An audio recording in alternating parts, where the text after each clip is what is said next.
Welcome to this episode of Harvey County Talk. As always, I'm your host, Lance Gormley. Our guest on the program today is Brad Hollinger, who is the Kairos Inside Hutchinson volunteer, and you currently serve on the Advisory Council board as the chairperson. Is that correct, Brad? That is correct. All right. Very good. Very good. Thank you for coming on the program. Thank you for having me. Yeah, for those that are watching, and remember, we had somebody from Kairos Outside Ministry, two people, Dale and Paula, who came on the program probably about a year or more ago, and they just talked about, Kairos, what Kairos was about, and then how they serve women who are affected through incarceration through a program that's designed to just show the love of Christ to those who are affected through incarceration. So that was very moving to me. I know there was a lot of people that had commented about that and just thought that was very unique and dynamic in a lot of different ways.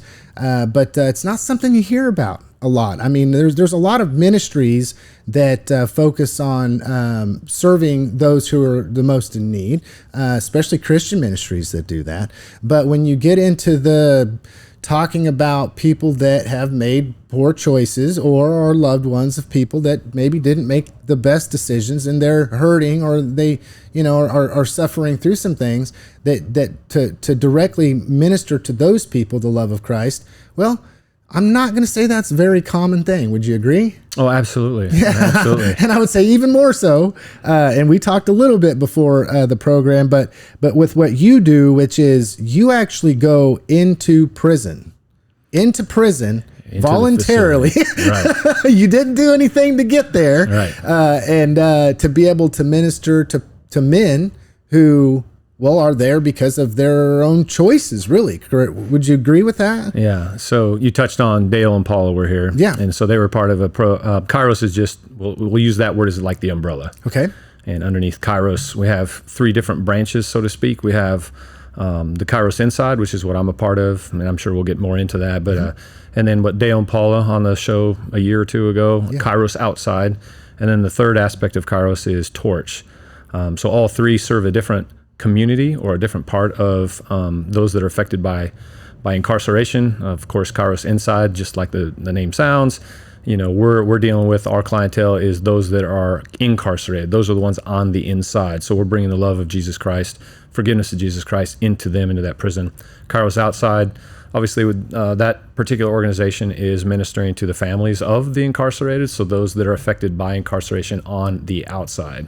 And then Torch is the juvenile version of Kairos. Okay. So you got me interested. I'll just say that. I'm sure people listening are peeking their ears up, perking their ears up, going, "Wow, this is kind of an interesting topic." But Brad, the thing that I always do on the Harvey County Talk program is I always want to get to know a little bit about who you are first. So walking it back a little bit, would you just tell me a little bit about yourself, like maybe where you, I even go as to where were you born? Where did you grow up? What sports did you like to play? I mean, just kind of give the audience a little bit about maybe who is Brad. Yeah. So if you're tuning in, this probably isn't going to be the most interesting aspect of this podcast, but so it's I'm a Nebraska boy, born and raised. Went to high school in Ravenna, Nebraska. That's my graduation, where I graduated high school. Went to the University of Lincoln, Nebraska for college. Went into teaching. Was a nervous student teaching. Had to get my resumes out early, and Kansas was hiring earlier than Nebraska was at the time. So I sent one down to Moundridge, Kansas, and that was my first resume, my first interview, and my first acceptance of a teaching job. So ended up down here at Moundridge, Kansas for 17 years. I was an art teacher. Wonderful community, great community. Did a whole bunch of coaching, every sport imaginable, high school, middle school, boys, girls. Did that for 17 years. I guess you could say maybe at around age 40, went through what you would consider a midlife crisis. But instead of buying a Harley or a Corvette or taking a trip or something like that, I ended up just jumping ship and decided to become a PE teacher. Okay. So got certified in that and spent the next 15 years at Holy Cross Catholic Elementary School teaching little kids how to do jumping jacks. So that I was a PE teacher for 15. I had a short stint of coaching at Trinity Catholic High School in football. And just recently now this year, I just took a PE job and athletic director job at Reno Valley Middle School. Okay. So that's kind of the gist. Okay. So you got family along the way. Sure. Right. So you're I'm seeing that you're married. You got some kids. Yeah. Okay. So did they enjoy the aspect of having a teacher dad? So my kids didn't experience me as the teacher dad, so they never had that opportunity for me to be their teacher. Right. But they experienced the coach dad, so they got to be a part of some bus trips and things like that. Very cool. But I have two beautiful sons, Braden and Brennan. My wife Janelle has three beautiful children, all grown. All our kids are grown. Taylor, Casey, and Kylie. So we're a Brady bunch. So we're both divorced. We come together. We have 5 beautiful children together and 11 grandchildren. Man. At this point. 11 grandchildren. Mentioned my wife Janelle. We're married now for 17 years. Got married on 7/7/7, July 7th, 2007. That's awesome. Yeah. That's cool. No, you mentioned just having a big family and whatnot. Just to poke that a little bit further. What was one of the best things that you felt about having a large family with 5 kids? So it went from not a large family, and then you remarry, and you don't just get the wife, you get instantly 3 kids and almost instantly grandchildren. That's awesome. So our children, when we remarried together, this Brady bunch, our children were all of family age. Family raising age, children bearing age. And it was just like that. Yeah. And pretty soon, at a young age of maybe 42, 43, I'm a grandpa already. Cool. And so now I'm 55 and I've got 11 grandchildren, and I've got more grandchildren than my parents do. Right. That's awesome. But it's been a blessing. I just each and every one of them is a blessing. Yeah. Well, both the kids and all the grandkids. They say, and I haven't experienced it yet, but kids are great and grandkids are better. Oh, absolutely. You don't have the responsibility of raising them. You just get to have fun and enjoy them. And then send them back. Get to spoil them and send them back. That's what I do as a PE teacher. They come to me for 30 mintes. I spoil them and I send them back. Get to the them all hyped teaching. up That's and ready to go. Yeah. Okay. So I guess I want to ask a question. I usually go the 2 ways. Your first would be, what are some cool experiences or what's the best thing about something? And then the opposite is what's maybe some challenges or something. But I want to skip over to, you being a teacher for so many years and watching, countless students come through your class, watch them grow up and all this stuff. What's something that you would say is the best thing, in your opinion, about having been an educator over all that time? Yeah, so we're talking thousands of children over the course of and 30-some years. Long enough that you maybe had them in 1st and 2nd grade, or, like you were talking about being an elementary PE teacher. And then, is there ever a time when they come up and are like, hey, you remember me? I'm a grown person. Here are my kids, but you were my teacher back in, the day. So that is the best experience about it, right? So obviously there's lots of memories along the way. Yeah. But, when you're down at Dillon's big grocery store in Hutchinson, and you go down aisle 16, all of a sudden someone comes up to you and they look at you and you look at them, and maybe it's been 20-some years, but you recognize them. They certainly, whatever reason, still recognize me, even though there's been some changes. Yeah. And then you have that conversation. You see their kids, and but you're still Mr. H to them, or you're still Coach H to them. Yeah. I always told them once they graduate, they could call me Brad, but they don't. No, you're always Mr. H or Coach H. So that's truly, it's just a gift that just keeps on giving, because you just see those people forever. Down the road, you just keep running into them. Very cool. Very cool. Another question I had, we've already kind of talked about the fact that you've gotten involved in a ministry in which you're doing what you can do to minister the love of Christ to people, regardless of demographic or maybe where they might be at that time, whether that's inside, prison walls or quite potentially out on the street. Can I ask you about kind of just your faith and when did you become a Christian? Have you always been a Christian, or just kind of give me a little bit about maybe how you became that part of your walk? Yeah, not always really realizing how God puts people in your life and takes the gifts that you have and then utilizes you in the future. But so if you go back to my particular upbringing, when people ask me about my faith, I will tell them I didn't have faith. But I was a good kid. My parents raised me good, but I was not raised in the church. I was not raised in prayer. I was not raised up. So I would describe, and this is embarrassing to say this, but Jesus Christ to me was no different than, let's say, like a folk tale. Okay. Or a fairy tale. Okay. Someone you hear about, but you don't really know. You don't have a relationship with. Is he real? Is he not? That type of thing. So God puts people in your life when you most need it. I was lost, just like some of these guys that I deal with inside the prison. They're looking for something. I was looking for something too, didn't really know what it was. But when the divorce happened, my first marriage, I'm on my knees, like a lot of the gentlemen that I know that are incarcerated. And so I went searching for something. I knew right where to go because I'd been invited to this church for about the last 10 years during that time, but I always said no. Dwight Guerin, I'll just say his name because he's an important person in my life, still living from Mound Ridge, and he invited me every year to the church picnic, come to the Mennonite church. So I will say I was a non-believer because I just didn't know. Yeah. I didn't know Jesus. I didn't know God. But at age 30 through a divorce, I came to know him, and I needed him. And he was the only person that I could turn to. God was the only person I could turn to that could comfort me, that could bring peace to a life at that time through a divorce, children gone. He was the only one. It wasn't a judge. It wasn't a parent. I called my parents. They couldn't help me. Yeah. They wanted to, but they couldn't bring me the peace that I needed through that time. But Jesus Christ did. So that's kind of when my faith life turned on.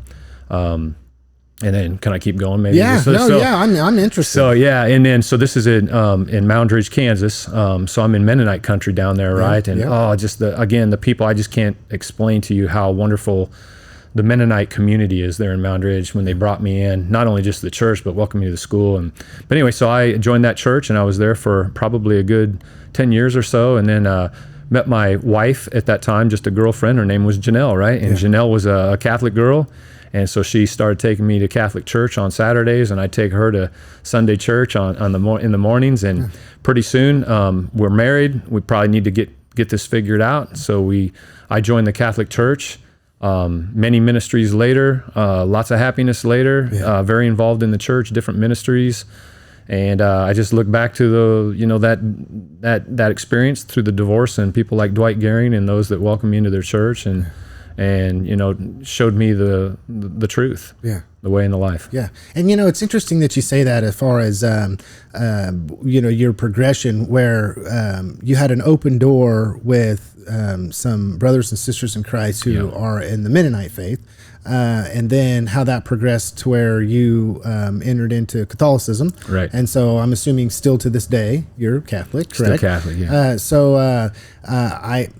Sometimes, and I've met many people that are in a similar situation. One of my best friends is that same way, where he was Catholic, his wife was not, and as they progressed forward, then it's we go here on Saturdays to Catholic Mass, and then on Sunday we go to church, and I just don't think that it is at odds with one another. I mean, when you're seeking Christ, I'm a firm believer that if you seek, you're going to find. Yeah. Right. For sure. Yeah, we're Christians. Yeah. So when somebody, when they ask about your denomination, they'll say, "Well, I'm Christian." I go, "Me too." Yeah. I'm Christian too. Fantastic. It's awesome. Yeah, it's awesome. But yeah. Okay, so walking down this road, I think it's a great time to just ask. You gave a brief about Kairos, and to me that's even more in depth than maybe what I had known before about the different types of ministries and what they do. But just to hone in a little bit on Kairos inside, can you give me just maybe a brief history of if you would, and it doesn't have to be perfect, but just where did this Kairos inside idea, I guess, for lack of a better way to ask the question, where did it come from? Yeah, and it won't be perfect. Yeah, I'm certainly no historian. No perfect needed, but I know just enough to be able to give the audience a little bit of a history with it, not including dates and locations and things like that. but I know that still is a Catholic movement called Curcio. Curcio stands for a short Christian course. Okay. Something, I mean, to that liking. Short Christian course. And it's built upon a retreat, just like a walk to Emmaus or some of these other retreats that are out there, Protestant or whatever.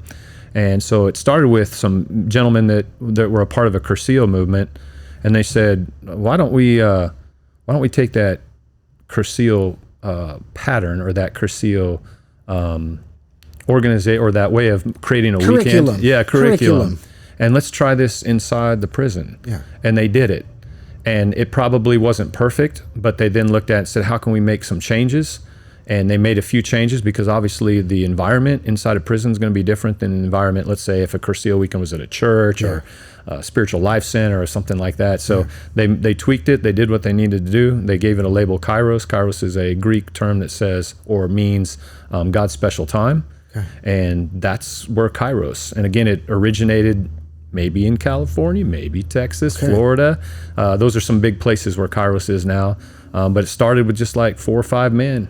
And I wish I had that paper in front of me because it's a story that's worth telling accurately. Yeah, well, and it's I think you told it well enough. I mean, for the listener to understand that there was a group of men that decided that they wanted to take something that they had experienced freedom with, education with, and were able to have a deeper walk with Christ because of, and decided, well, we should go to the people that, well, in our opinion, maybe need it the most. Yeah, absolutely. Because for them, maybe they were a guest on a Curcio weekend, and they experienced incredible freedom, incredible healing, transformed, if you will, mountaintop experience. Yeah. And then maybe they returned to that Curcio weekend then as a team member and led it, because that can be incredible as well. There could be incredible blessings from that. And then if that was as big an impact for me at that weekend, and I know that can be an impact on those that are incarcerated on the inside. Without visiting with those gentlemen, I'm sure a lot of that was probably part of the truth of getting it in there. Well, and I'm thinking that it would lead me to the next question is more of a personalization with you. What in goodness gracious would possess you when hearing, or how did you come to the knowledge that this was something that existed, and then from there decide, hey, I think I want to go to prison? Yeah. It was never, hey, I wish I could go to prison. I'm just teasing, but you catch me. Yeah, I mean, for most people, they're like, no, no. Right. Yeah. Yeah. So I think in any of our spiritual walks, we can become very comfortable in what we're doing, and we don't get stretched enough sometimes. And for me, when I became Catholic, I think I started doing the Catholic walk, and I did my Catholic thing, and I did my Catholic mass, and I started getting into a routine, but I wasn't getting stretched. I don't know if I was reaching people like maybe I should. And lo and behold, God says, okay, I can stretch you. And a gentleman by the name of Jim Cannon, who's also in Kairos, he was leading a weekend at Hutch Correctional Facility. If I had to date it, maybe 2013, so a little over 10 years ago probably. Okay. And so I know him from church. Jim comes up to me and says, hey, Brad, I'm leading this ministry. We're going into prison. You want to be a part of it? So crickets, crickets. I'll get back with you, Jim. But he did the right thing. He did a face-to-face. Yeah. Those are sometimes things that we now just do emails or texts, or that just doesn't work. So when you face-to-face invite, sometimes that makes a big difference. And it did. I eventually said yes to him, spent 4 or 5 weekends on team trainings. Again, it was never, woohoo, we're going into prison. Yeah. But in fact, it was kind of scary that first time the bars closed behind you, when you walk in. But it didn't take long to figure out that it was it is the darkest place that we can be in most cases in these cities. But God's light shines there. The Spirit is alive in there. And I found that out that first weekend I served on a team. Yeah, well, I've often said a candle in complete darkness gives off quite a bit of light. Amen. Right? Yeah, so amen. When just take me back to the first time that you agreed to it, you did a little bit of training, you're thinking, okay, I'm ready for this, And then Hutchinson, in and of itself, as far as prisons are concerned, is quite an intimidating place. Okay, you got big walls. You can't really see inside of it or know what's going on inside there. You walk through the door. They shut that first one, and then you go to the next layer, and they shut that next one, and you walk into a place, and you realize, man, I'm really here. What was going through your mind during that time? Well, I'm just going to tell you what was going through my mind the first time I went to training. So I'll just take you back to that. Yeah. I mean, the viewers looking at me right now know I'm no spring chicken, but I was by far the youngest guy at that team training. I'm just looking at all these guys going, this crew is going into prison. This group right here, this motley crew is going into prison. This is the group that's going to go in and make a difference. So yeah, there was just a little bit of doubt. But anyway, after, like I said, 4 weekends of training, you start to develop that camaraderie and that unification. And I might add that, so we know that I'm Catholic. I was Mennonite at one time, but every Protestant denomination is at that meeting with me. There's Catholics there. So everybody all tied together. I mean, with the center being Jesus Christ, we figured it out, and you figure it out really quickly. A lot of people don't understand that, and like maybe they're afraid to say yes to that ministry because, well, I'm Catholic. It's not Catholic enough. I'm Methodist. It's not Methodist enough. It's not Protestant enough. Yeah. But anyway, I found out in a hurry how all my Christian brothers working for the same goal, we were going to get this thing done. But again, it was at first glance, it was like, oh my gosh, how can this happen? But anyway, so you go in and I just think what our incarcerated brothers on the inside, our guests, so to speak, on that weekend, 18 to 24 of them will show up. I think what they see is people that are genuine. They don't see fake. They don't see someone that's going to come in and rah them for a weekend and then never show up again. What they see is guys that, like I said, some of them have some pretty tough backgrounds themselves. And, we certainly don't match the toughness level that go in, but that's not our job to go in and match the toughness level. They just see our hearts. They see our love. They know right away we come in as Christian men, and that's going to be our message. And I think, it's not like it's perfect the first day, but after a couple of days, you start getting to knowing each other, and just a beautiful weekend. And especially when they see you come back, they can't hardly believe that. So like the next weekend, we come back for another training, and then the next weekend we're having these weekly call-outs, and then there's monthly reunions, and I'm kind of getting carried away with just the program itself. But when they see you come back as a volunteer, they're trying to get out. They don't ever want to come back to this place, but we, by choice, are coming back in there. And they know it's not on our own. It's not our own doing. They know it's the Spirit working. They know it's all about Jesus that's getting us back in there. But yeah, I don't know if that answered the question, but no, absolutely. That was certainly my first experience. And I wanted to hone in on something too. You made a comment, and I think you said it, but it shouldn't be brushed over, which is that even though all these different faiths, all these different denominations or people that have their differences and how we might interpret one verse over the next, or there's these little intricacies when it comes to interpretation and dogma, right? But that how all of those things fade away when you have everybody working towards a common goal, let's say. And with that, I mean, I'll say it, I'm not real open about my own personal life, right?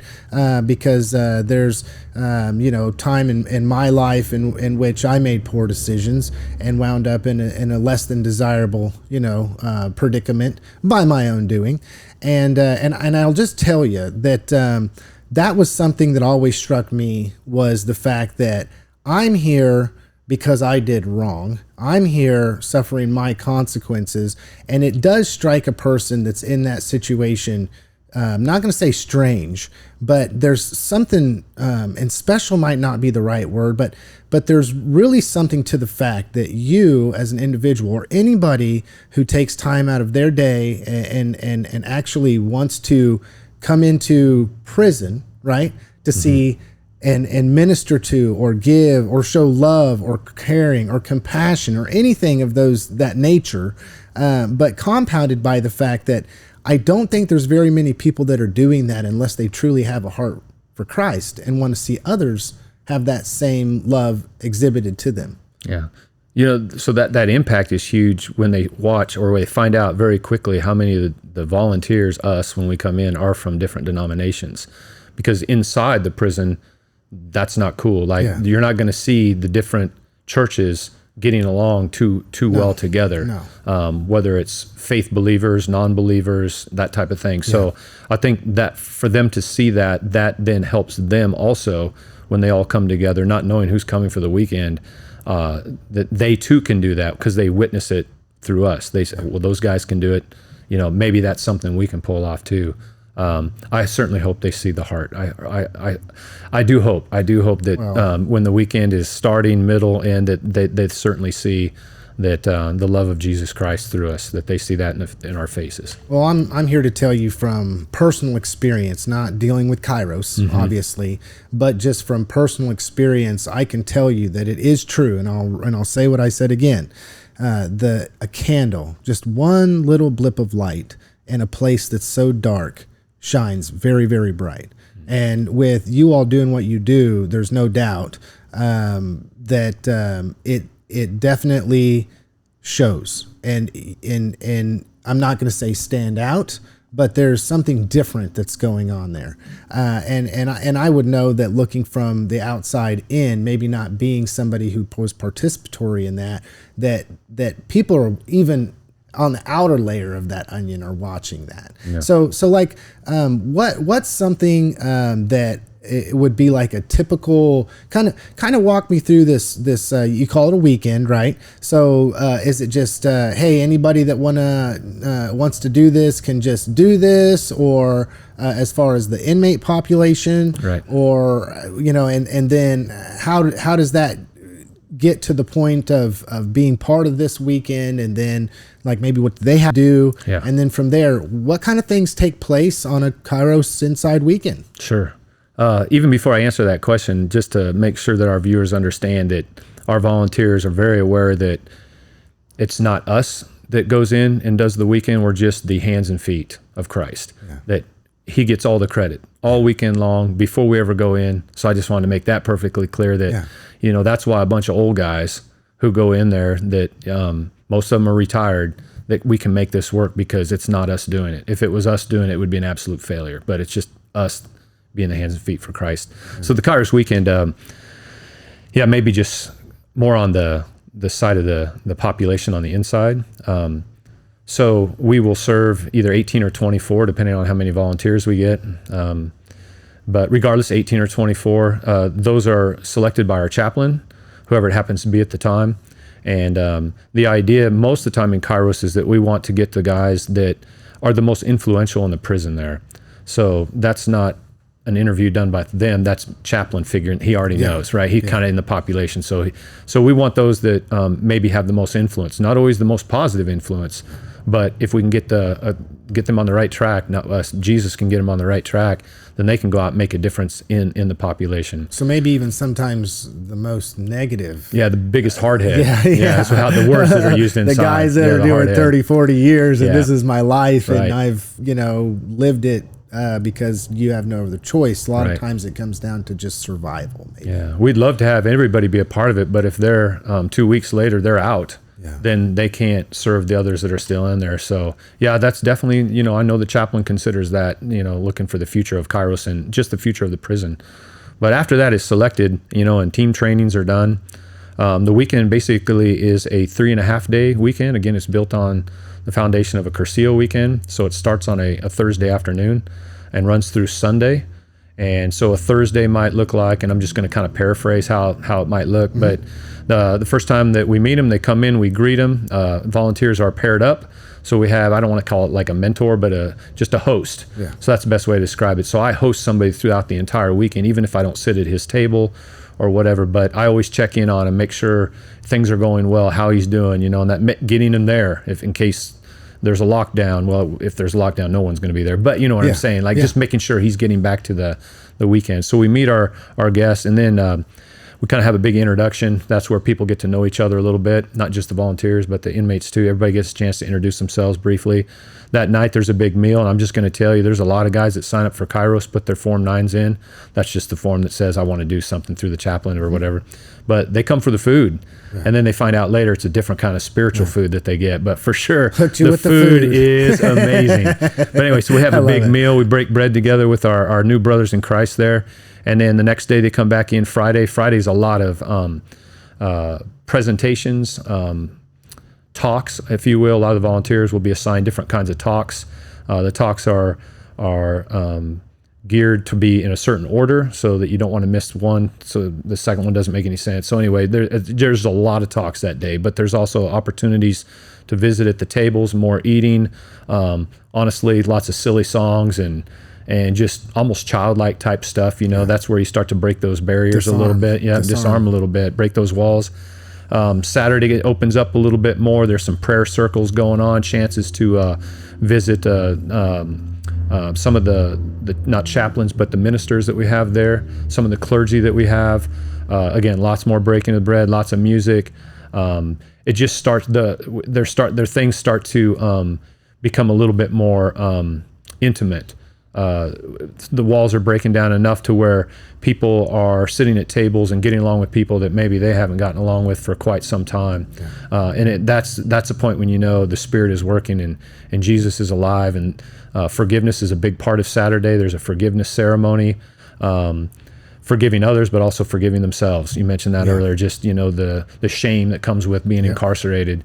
And then so you fast forward to Sunday, there's a big closing ceremony. We have some outside guests that come in. These are people that had to fill out a piece of paper. There's a background check. And when I say outside guests, that'd be like, let's say my wife wants to come in. Okay. And we want our inside brothers to see that there is a community on the outside that is praying for them.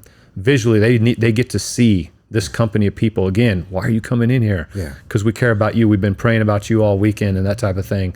So that's how our weekend ends, is with the closing ceremony. And then from there, there's what we call the continuing ministry, and we can get into that later too. But that's the weekend. That's kind of in a nutshell. And the whole time, I know people are gotta be in there. The people that you're ministering to, the guys that you're loving on, are asking themselves, why me? Why would you do this for me? Why do you care about me? Right? And then it just backs up with what you're saying, which is you're just the hands and feet of Christ. So the question then becomes, why does God love me? Why does God care about me? You're the sheep that went astray, and the Bible tells us he cares about you. He's willing to leave the 99 to go get the one. And he's just doing that right now through us in Kairos. And so you've done this for a while. A little over 10, maybe a little over 10. So this is something that happens like what, once a year, or is it something that happens annual? I mean, more than one time a year, or? Unfortunately, it's happening about once a year. Okay. Again, we'll probably get into that too. I mean, just because of volunteers or lack of in this case, but it should happen for its most effectiveness is to happen twice: a fall Kairos weekend and a spring. And then there would be the same people that would come back for two times, or would you have another group of individuals? Yeah, as far as our guests on the inside, it would be a completely different group of 18 to 24 inmates that would come. Again, picked by the chaplain. As far as us, the volunteers, again, maybe unfortunately, but fortunately, we have some really good volunteers. They just keep saying yes to God. Yes to God. I'm going to do it again. I'm going to do it. But you hope that you get some new volunteers in every once in a while. So that face kind of stays the same with a few new ones every time, new guys. They don't know that because they've just met you maybe for the first time. But anyway, yeah.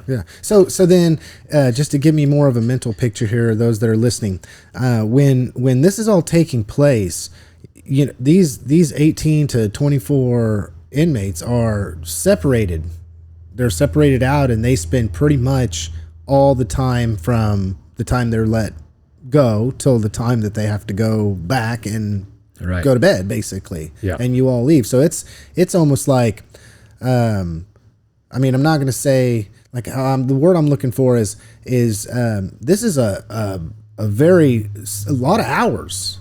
I mean, this is not just, you come in for a couple hours and then go about your way, and then we'll see you tomorrow for a couple hours. I mean, you're talking about investing a considerable amount of time, like 36 plus hours. Yeah, almost 12 hours a day, pretty close to 12 hours a day on the Friday, Saturday part. The Thursday, Sunday obviously is down a little bit. But yeah, so this retreat, if they say yes, if they're when they turn in their Form 9s, if the chaplain picks them and they say yes to it, like, yeah, I'm going to go, they have to say no to some other things. Yeah. Their job duty, whatever that might be. Maybe a visitation from a family member. Yeah. If they're willing to give that up, that's a hard thing to give up. That's hard. But all those, whatever is on their plate for that weekend, they have to say that's got to be put to the side, and with cooperation from their bosses or whatever you would say, family members, to allow that to happen. So it's quite a commitment. But I think most of them would say it's a vacation for them, a spiritual vacation, because it gets them away from the daily grind, and it's a grind in there. Yeah. The only time we see them leave us is in the evenings, obviously, when we leave the institution. But lunchtime, they're dismissed. Some of them are only gone 5 minutes and they're back. Yeah. Like they might go down there and give their tray away to someone else, and they want to come back because there's something happening here that's much more important than that chow line. Yeah. And I'll tell you, once again, going back to that little light in the darkness, for people that are not aware, prison is a very dark place. Mm-hmm. I almost want to say very demonic. I don't know if I would want to brand it with that word necessarily, but it is truly a place of misery. And some might say, oh well, good. It's good that everybody in there is miserable because they should be, because they did wrong or whatever the case may be. But for anybody that has been there, has lived through that, will tell you that it's a very, very dark place. I mean, it's very cold and dark, and normally the majority of people are suffering from their own consequences, their own demons. Well, I mean, we'll just say it, their own demons. Yeah. And I'm just going to say it. It's the devil's playground. Yeah. I mean, that was the word I was going to use. It's the devil's playground. Anything can happen. Anything can happen to anybody. And it's not a safe place. You take a bunch of people that are in that situation. Like I said, once again, they're struggling with their own demons. They didn't get there because they were, a Boy Scout, or maybe some of them were at some point in time, but because they were doing the right thing. And then you put all of that together, and then you just pressurize it. It just keeps getting tighter and more pressure. So when individuals that choose to sign up for this weekend, it's almost like a complete polar opposite to what their day-to-day is. Oh, absolutely. I mean, just unbelievable. Yeah, day and night. Day and night. Yeah. And where you have, an amazing thing. So in your own personal 10 years of doing this, and I know it'd probably be hard just to get to one situation, but could you give me just one or maybe two things that happened to you while you were there where you were like, you know what?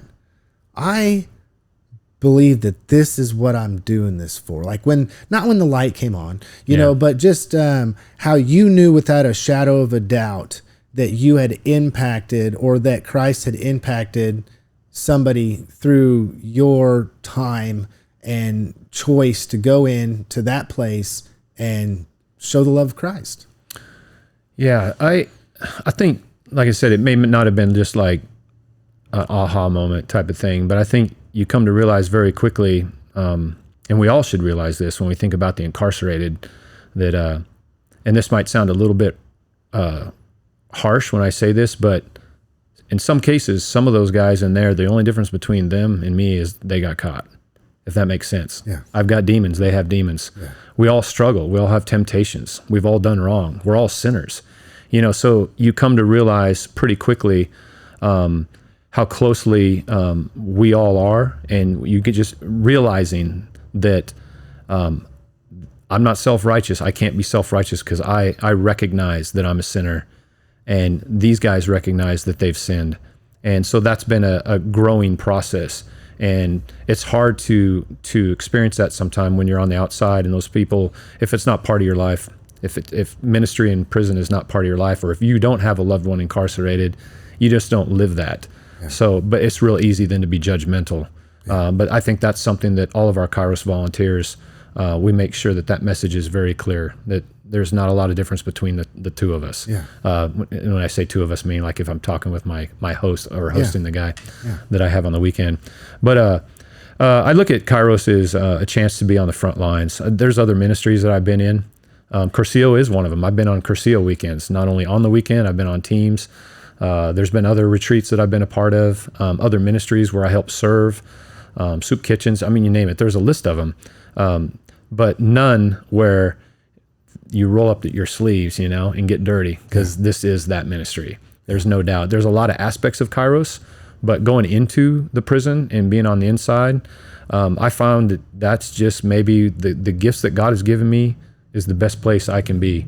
Not on the outside, not at Torch right now. It's inside. So, yeah. Yeah. Okay. So then the flip side would be, because I always like the either or the I mean, I hate to say negatives and positives, but what's something since you've been doing this over the last 10 years that presented itself as one of the most challenging things, do you think? The most number one challenging aspect is just the directives that we have to follow from national. So Kairos is an organization that has hierarchy. It's not just some local thing that we put together and making it work. There's direction. We have a state level that our advisory council at the local level here in Hutchinson that we answer to, and then the state obviously answers to nationals in Florida. So it's an organization that not only is the United States, but many, many countries. So what has been handed down is the training requirements. And the training requirements are brutal in a sense that it makes men have to be gone a lot. To say yes to Kairos on a weekend, there's a lot of training involved. And I believe the number is somewhere between 32 and 36 hours of team training. And not a lot of our young men that we want to be a part of this can do 32, 36 hours of training away from their families. Yeah. That's why you see a lot of us older guys that are part of this ministry, because our families have grown. We're empty nesters. We have very cooperating wives who might be in the ministry themselves. And so that's why that's absolutely the most hardest part is getting new volunteers because of the training requirements. But I understand it also. Yeah. I just want to make sure our viewers understand too, and listeners, that there's a reason there is 32 or 36 hours, because there's that unity that has to come together from the brothers on the outside, again, from maybe different denominations. What is our mission? Love and forgiveness of Jesus Christ. And then just practicing the talks and making sure that everything is the way it's supposed to be, and lots of spiritual work. And anyway, you have to be spiritually ready to go in there and do battle with the devil. Yeah. So, but anyway, that's probably the hardest part that I've experienced. Other people might say differently, but recruiting's hard because of that. Yeah. And okay, so in line with that, what and I might just be getting this question because it appears though that I might know your answer, but what does Kairos Inside need? What does, if you were to be able to talk to the listeners, the viewers right now, and somebody's there saying, man, that's really interesting, and this is touching my heart, and this is something that maybe, what can I do? How can I, what does Kairos Inside need from your perspective? Well, number one, the thing that everybody can do is pray for him, pray for Kairos. And so when you say, well, pray for what? Pray for continuing weekends. Pray for laborers, because the harvest is plenty, right? Yeah. Pray for people to join us. But prayer is the number one thing. So that's what I would first tell our audience is prayer. And then for those that might be willing to roll up their sleeves, get their hands dirty, and experience a front row seat, so to speak, to salvation. To come join us. And there's a lot of different ways to do that, but that's it takes an effort. It takes time. It takes commitment. But so I know there are people out there. I know in our audience, there are people out there that are thinking about it, that maybe have not pulled the trigger, not said yes, but so from our audience, prayers are the biggest thing.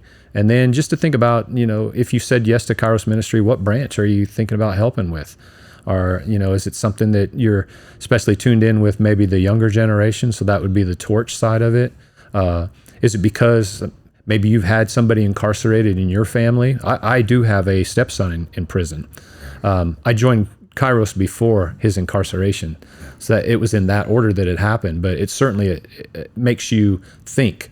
It makes you be maybe a little more invested. So if you feel like there's a tug on your heart because of an incarcerated family member, that's something to think about, whether it's the inside, the outside, or torch. But just to be open to it, listen to God's, is it a tug? Is it a whisper? Is it a 2x4 against the side of the head? Yeah. But just be open to his invitation to Kairos. Yeah. And I'm remembering the conversation I had with Dale and Paula, and I know that they threw out a statistic, and I don't want to get it wrong, so I'm going to lowball it. But I think it's 1 in 4 people have a loved one that at some point in time in their life has an immediate family member, maybe even, that has either been incarcerated in some way, shape, or form. Maybe not all prison, right? But either arrested and had to spend time in jail, or like basically, trouble's not far from home. Everybody has had somebody that they know that has struggled, made decisions that they're not proud of, that nobody's proud of. It goes back to the shame.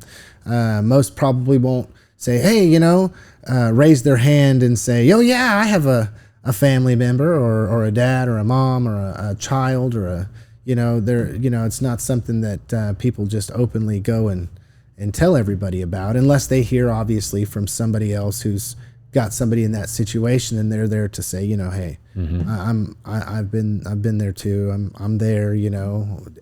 Is it? Would you agree that part of the difficulty that takes place with some people wanting to minister to those who are incarcerated has more to do with the fact that they just don't know what to expect? I gotta say it. I've got to say it, Brad. Yeah, most people would never, or would be very apprehensive at best to say, yeah, I'm gonna brave this. I'm gonna go into prison, and I'm gonna. Some people would be looking at you like you lost your mind, there's so many different ministries that you have here. Why that one, but can you kind of just recap with me, who are you talking to? What, I know that you guys need volunteers, as you said, but who, if somebody's like, is that me? I mean, what would you say to somebody that was asking that question right now? I hear what he's saying. I know that I'm thinking about that. I could do that. Well, but is he talking to me? Yeah. Maybe just back to that statistic first, the low ball that you thought. So yeah. I don't really know what that number is too, but we also know that there's a cycle too, that some families, it's just in the family. It just cycles. Like you can't break that cycle. It might be poverty for one family. It might be drugs and alcohol, and some of it's incarceration. Maybe it's a family. It's just incarceration has been a part of it. I think what's hard, and you sort of touched on it, so I wanted to kind of bring this up. But what I think makes it hard for some to say yes to prison ministry is because maybe you haven't had anybody in your family or know of anybody even close that's been incarcerated, but you've been affected criminal-wise by someone who is incarcerated, and so. Forgiveness is what we're talking about until we can get to that point where we can forgive. And that's a hard thing. Everybody's got to go through that process differently, right? So no judgment on my part. But to get through that forgiveness where you can say, okay, I forgive you. Now I think I can maybe say yes to this ministry. I think there's a big part of that as well. But for those that maybe are hearing the whisper, the tug or whatever, when we say, hey, come to this first meeting, no commitment. Just come check it out. Like I did, and meet these guys and just be floored that these guys are what's doing the ministry, Jesus through these guys. Come get the first training, like just because you go get your basic prison training, because there's an outside training to Kairos, just the prison itself.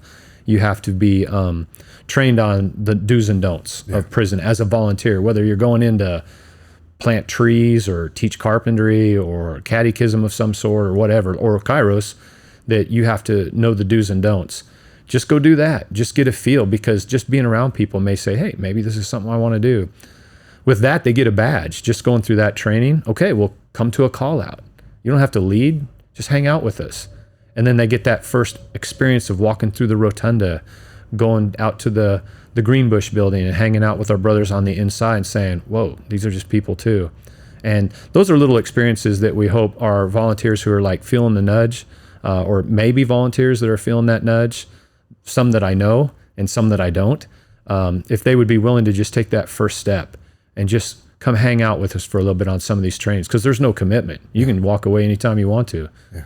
So anyway, that would be a suggestion for those that maybe are feeling God speaking to them a little bit, whether it's in the past or now on this, after this podcast. Okay, so how do people get a hold of you, Brad? So can I put numbers out there? Yeah, feel no free. problem, Yeah, right? I mean, if I'm like, okay, I'm gonna do what you mentioned. So how do I get a hold of you? Yeah. So oftentimes what people do in these situations is they give like some sort of Kairos address or somebody that's in Florida, and then by the time it gets back to the local, I mean, it just takes forever. Yeah. Or if it even gets back to them, and sometimes these these responses are never heard of. It just gets lost in the mail. So my number is 620-802-1190. Okay. And if I would have brought the whole, we would have shown the whole list of all the volunteers, right? I'll display it right up there on the screen. But yeah, I'll get you directed where you need to be, and get in with the right group of people, and that includes Kairos Outside. Like, that's not my ministry. My wife's in it, so guess who I'm going to direct those people to? Yeah. My wife, Janelle. I'm not in Torch, but I know the leader of Torch. Okay. So yeah, I can get anybody where they need to be and answer any questions that they might have. Very cool. Very cool. Okay, we are coming up on the end of the program, because we usually go about an hour.